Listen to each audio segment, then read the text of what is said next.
Bonsoir à tous, bonsoir à toutes. Merci de toujours faire confiance à New World TV, les télés qui vous transforment. Notre invité, l'éditorialiste Mamadou Diouf. Avec lui, nous allons parler du Maroc et de Pegasus. Rabat plaide non coupable. Mamadou Diouf, bonsoir. Bonsoir, Michel. Le gouvernement marocain a indiqué mercredi vouloir engager des procédures judiciaires contre quiconque accusant Rabat d'avoir eu recours au logiciel d'espionnage Pegasus et a dénoncé une campagne médiatique mensongère, massive et malveillante. Mamadou Diouf, c'est quoi exactement cette histoire? En fait, un consortium de journalistes d'investigation ont fait un travail qui a permis de montrer que le logiciel fabriqué par la société israélienne NSO, qui en principe est destiné à la lutte contre le terrorisme, puisque tout le monde connaissait le logiciel, tout le monde savait pourquoi le logiciel avait été élaboré. Ce logiciel est en train d'être utilisé aujourd'hui à d'autres fins. Et parmi ces fins, le fameux espionnage qui ne date pas du terrorisme, qui est là, et ça pose problème ici parce que on accuse le Maroc d'avoir espionné un numéro du président Macron, un numéro de son ancien Premier ministre et même d'autres ministres au niveau du gouvernement français. Et bien sûr, dans ces conditions, Maroc-France, il n'y a pas quand même pratiquement de conflit. S'il y a ce problème, c'est une façon inamicale de faire. C'est pourquoi quand ça a été révélé, le président Macron, la France de façon générale, les gens se sont soulevés pour dire non, il faut qu'on mette cette chose au clair. Le Maroc également n'est pas resté les bras croisés. Le Maroc nie pas seulement l'espionnage, mais pour le moment, le Maroc dit qu'ils n'ont jamais signé de contrat avec NSO. Ils ne disposent pas de ce logiciel. Ils n'ont pas espionné ni le président français, ni l'ancien Premier ministre. Pour aller plus loin, après les menaces dont vous parlez, ils ont même pris un avocat à Paris qui a fait une citation directe contre Amnesty et contre For Biden Stories, puisque c'est eux qui ont dit que le Maroc espionne la France. Donc le Maroc dit non et le Maroc est en train d'entamer une procédure judiciaire en considérant, comme vous l'avez dit, que c'est des accusations qui sont plutôt mensongères et malveillantes. Mamadou, on dit que le Maroc lui-même est espionné. Ben, c'est pourquoi dans cette affaire, on parle de 50 000 numéros. Il faut attendre un peu parce que quand les journalistes travaillent, quand ils sortent les informations, parfois ils ont toute l'information, parfois il y a de l'information qui manque. Mais pour avoir la suite, il faut balancer quelque chose. Comme ça se voit, il va y avoir des réactions qui vont permettre d'obliger les gens à se prononcer, d'obliger d'autres personnes également, s'ils ont un bout d'information, à le donner pour que l'information puisse être complète. On ne sait pas exactement dans quelle situation on est, mais ce qui est sûr, ils ont travaillé sur 50 000 numéros, mais ils ont été clairs également sur certains numéros. Ils ont pu accéder à l'appareil, leur permettant de confirmer ce qu'ils ont fait. Sur d'autres numéros, c'est un soupçon d'espionnage. Ils n'ont pas pu accéder à l'appareil lui-même pour pouvoir avoir une confirmation d'un point de vue technique. Et c'est le cas pour l'appareil du président Macron. Donc, il ne faut pas qu'on aille trop vite. Attendons qu'on ait l'information très claire. Est-ce qu'on reste dans le soupçon? Ou bien si on met cet appareil à la disposition des techniciens, ils vont confirmer ou ils vont infirmer. En ce moment, effectivement, on pourra dire que le Maroc a espionné Macron. Curieusement, c'est comme si, pendant que le Maroc, parce que c'est ainsi, espionnait la France, le roi du Maroc lui-même était également espionné par le même dispositif. De sorte que certains journaux marocains, en écrivant, posent la question, mais si le NSO existe au Maroc, il se trouve entre les mains de qui? Parce que certainement, ce n'est pas le roi qui va s'espionner lui-même. Certains disent, bon, c'est peut-être le service de renseignement qui a voulu savoir un peu où part le roi ou autre pour des questions de sécurité. Mais là aussi, pour le moment, nous n'avons pas tous les éléments d'information pouvant dire ce qui s'est exactement passé. Mamadou, que ce soit le Maroc ou pas, quel est l'objectif visé derrière tout ça? Mais c'est l'information, mon cher. Dans ce pays, l'information coûte excessivement cher. Parce que on est dans un monde de concurrence. tout le monde a vu tout ce qu'il a existé comme film d'espionnage où on prenait quelqu'un, amené dans un pays, restait là-bas pendant 3 ans, s'installer correctement pour ensuite devenir celui qui donne l'information. Ça pouvait être de l'information militaire, ça pouvait être de l'information industrielle, ça pouvait être de l'information économique tout court, ça pouvait être de l'information politique. Parce que le Maroc a besoin de savoir par rapport à la France quelle est par exemple clairement la position, la conviction de la France par rapport au Sahara occidental. Et bien sûr, nos langages diplomatiques de nos officiels, ce n'est jamais ce qu'il y a en termes de conviction à leur niveau. Et si le Maroc l'utilise, moi j'ai dit ce n'est d'abord pas une surprise, ce n'est également pas un crime. Il ne faut pas qu'on fasse semblant. Tout le monde sait que beaucoup d'ambassades sont des nids d'espions. Pour des raisons économiques, pour des raisons de sécurité, pour des raisons industrielles, etc. Tout le monde le sait déjà. D'ailleurs, à travers le monde, régulièrement, on voit des gens renvoyer du personnel au niveau des ambassades parce qu'ils sont accusés d'être en train de faire de l'espionnage. Pourquoi le Maroc ne le ferait pas? Alors que certainement d'autres sont en train de le faire par rapport au Maroc.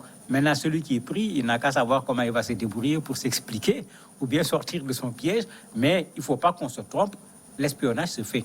On se rappelle la brouille à un certain moment entre les États-Unis sous Trump et l'Allemagne, où on avait dit que Angela Merkel était également espionnée sur son appareil téléphonique, etc., pas lui seul et d'autres. Et elle se plaignait en disant, mais elle ne comprend pas parce qu'il n'y a pas une adversité entre les deux pays, mais c'est que parfois on se pose des questions. Est-ce que ce qui est dit officiellement, c'est ça qui est fait réellement au niveau du pays? Et pour avoir cette information, on essaie d'espionner. Aller dans les présidences, vous avez une salle qu'on considère comme la salle où on fait les réunions les plus importantes, où on donne les informations les plus importantes. Non seulement les téléphones ne doivent pas rentrer là-bas, mais souvent on met un système de brouillage qui fait que même si vous y étiez avec un téléphone, le téléphone n'est pas en mesure de pouvoir fonctionner.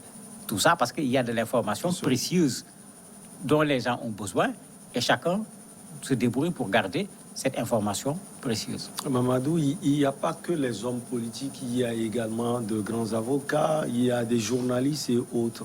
Oui, mais c'est ça qui pose un énorme problème. Parce qu'on connaissait un peu cette forme d'espionnage entre États, ça on connaissait. C'est l'espionnage industriel, on est là, tu as des armes, il a des armes, tu te demandes qu'est-ce qu'il veut produire, est-ce qu'il ne va pas te devancer, etc. Ce qui est inadmissible, c'est qu'il y a des individus qui sont concernés. Alors que le téléphone, c'est vrai qu'en Afrique, on donne les numéros de téléphone, on balance, parce que ce n'est même pas donné, on balance, mais le numéro de téléphone d'une personne, c'est une affaire privée. Le contenu du téléphone de quelqu'un, c'est une affaire privée. On entend tout le temps parler de cette question de protection des données personnelles. Mais avec Pegasus, mais on ne peut plus parler de protection des données personnelles. Parce que si on parvient à l'installer sur ton téléphone, on peut récupérer tes messages, on peut récupérer tes photos. Le pire, on peut de loin actionner ton micro.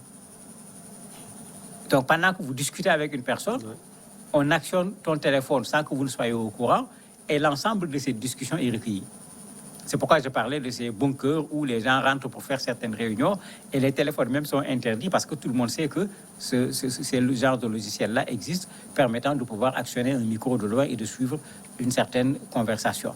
Mais il est clair que quand on le fait maintenant par rapport à un opposant, puisqu'il y en a qui l'ont fait par rapport à des opposants, par rapport à quelqu'un qui intervient au niveau de la société civile, par rapport à un avocat parce qu'il est gênant, mais ça pose un problème qui dépasse cette question du terrorisme dont on parlait, cette question de l'espionnage entre États, mais cela veut dire que finalement, avec nos téléphones, nous ne sommes plus en situation de correspondance où je peux m'adresser à une personne et je suis sûr que je ne m'adresse qu'à cette personne. Il peut y avoir une tierce personne qui est en train de nous écouter.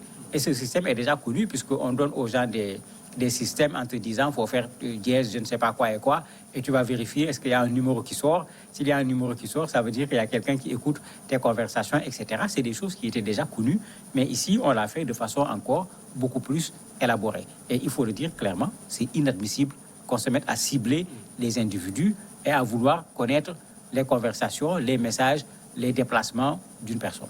Revenons sur l'enquête judiciaire, comment elle se fera et quelle sera sa portée sur l'événement actuel. Mais elle va être très compliquée parce que les spécialistes en droit ont commencé à se prononcer. Ils disent que la procédure, l'enquête également pour établir les faits. Si tout se fait normalement, il ne faut pas s'attendre à un procès dans moins d'1 an et demi. Ouais. C'est-à-dire qu'on ne peut pas aller au tribunal avec des suppositions. Pour aller au tribunal, il faut qu'il y ait des faits, il faut qu'il y ait une accusation, il faut qu'un travail soit fait pour étayer cette accusation. Les gens considèrent que malgré la citation directe qui permet d'aller très vite, on ne risque pas de se retrouver avec un procès du jour au lendemain. Maintenant, la question qui se pose, est-ce que le Maroc est innocent? Raison pour laquelle le Maroc veut démontrer son innocence en amenant l'affaire devant la justice. Ou bien est-ce que le Maroc a vu la tournure que l'affaire peut prendre? Bien sûr, sous la forme d'un incident diplomatique entre le Maroc et la France. Oui. Et le Maroc prend les devants pour brouiller les pistes. Oui. Comme un voleur qui crie tout simplement au voleur pour qu'on aille chercher le voleur alors que c'est lui-même le voleur qu'on cherche.